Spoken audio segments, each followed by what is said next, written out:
ಅಕ್ಷಯ ತೃತೀಯ ಬಳಿಕ ಗಜಕೇಸರಿ ರಾಜಯೋಗ ಮಿಥುನ ಸೇರಿ ಈ 3 ರಾಶಿಗೆ ಸರ್ವಸುಖ ಅನುಭವಿಸುವ ಕಾಲ. ಜ್ಯೋತಿಷ್ಯವು ವ್ಯಕ್ತಿಯ ಜೀವನದಲ್ಲಿ ಪ್ರಗತಿ, ಗೌರವ ಮತ್ತು ಭೌತಿಕ ಸೌಕರ್ಯಗಳನ್ನು ತರುವ ಹಲವಾರು ಶುಭ ಯೋಗಗಳನ್ನು ವಿವರಿಸುತ್ತದೆ. ಇವುಗಳಲ್ಲಿ ಒಂದು ವಿಶೇಷದಲ್ಲಿ ವಿಶೇಷ ಸಂಯೋಜನೆಯೆಂದರೆ ಗಜಕೇಸರಿ ರಾಜಯೋಗ. ಇದು ಚಂದ್ರ ಮತ್ತು ಗುರು ಒಟ್ಟಿಗೆ ಸೇರಿದಾಗ ರೂಪುಗೊಳ್ಳುತ್ತದೆ. ಮಿಥುನ ರಾಶಿಯಲ್ಲಿ ಜನಿಸಿದ ವ್ಯಕ್ತಿಗಳಿಗೆ ಗಜಕೇಸರಿ ಯೋಗವು ನಿಮ್ಮ ಅದೃಷ್ಟವನ್ನೇ ಬದಲಾಯಿಸಲಿದೆ. ನಿಮಗೆ ಸ್ವಂತ ಮನೆ, ವಾಹನ, ಉನ್ನತ ಸ್ಥಾನಮಾನ ಎಲ್ಲವೂ ಒಲಿದು ಬರುವ ಸುಸಮಯ. ಇದಲ್ಲದೆ ಈ ಯೋಗವು ವೃತ್ತಿ ಜೀವನದಲ್ಲಿ ಬೆಳವಣಿಗೆಯನ್ನು ತರುವ ಸಾಧ್ಯತೆ ಇದೆ.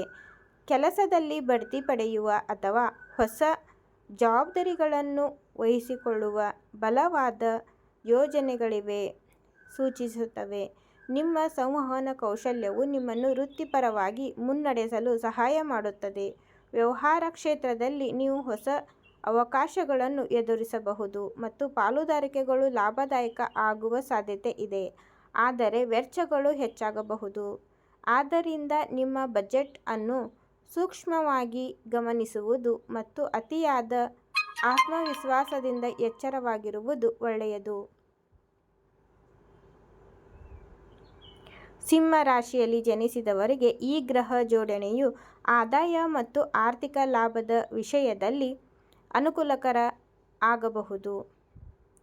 ಈ ಅವಧಿಯಲ್ಲಿ ಹೊಸ ಮನೆ ಖರೀದಿ ಮಾಡುವ ಯೋಗವಿದೆ. ಇದಲ್ಲದೆ ನಿಮ್ಮ ಕಠಿಣ ಪರಿಶ್ರಮವನ್ನು ಪ್ರಶಂಸಿಸಲಾಗುತ್ತದೆ ಮತ್ತು ಕೆಲಸದ ಸ್ಥಳದಲ್ಲಿ ನಿಮ್ಮ ಸ್ಥಾನಮಾನ ಹೆಚ್ಚಾಗುವ ಸಾಧ್ಯತೆಯಿದೆ.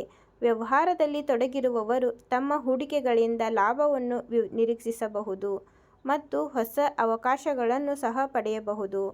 ಕುಟುಂಬದಲ್ಲಿ ನಿಮಗೆ ಒಳ್ಳೆಯ ಸುದ್ದಿ ಸಿಗಬಹುದು, ಆದರೆ ಆತುರ ಮತ್ತು ದುರಹಂಕಾರವನ್ನು ತಪ್ಪಿಸುವುದು ಅತ್ಯಗತ್ಯ.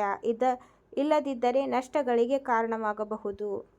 ಕನ್ಯಾ ರಾಶಿಯವರಿಗೆ ಈ ಅವಧಿಯು ನಿಮಗೆ ಅದೃಷ್ಟ ತರಲಿದೆ.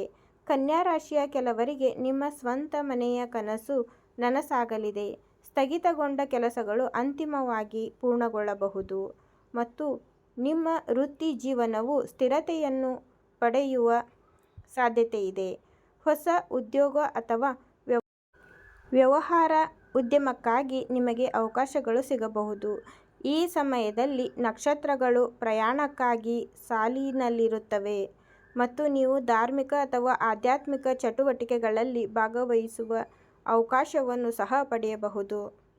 ಆದರೆ ಕೆಲಸದ ಒತ್ತಡ ಹೆಚ್ಚಾಗಬಹುದು. ಆದ್ದರಿಂದ ನಿಮ್ಮ ಉದ್ಯೋಗದ ಬಗ್ಗೆ ಕಾಳಜಿ ವಹಿಸಿ ಮತ್ತು ನಿಮಗೆ ಸಾಕಷ್ಟು ವಿಶ್ರಾಂತಿ ಸಿಗುತ್ತದೆ ಎಂದು ಖಚಿತಪಡಿಸಿಕೊಳ್ಳಿ.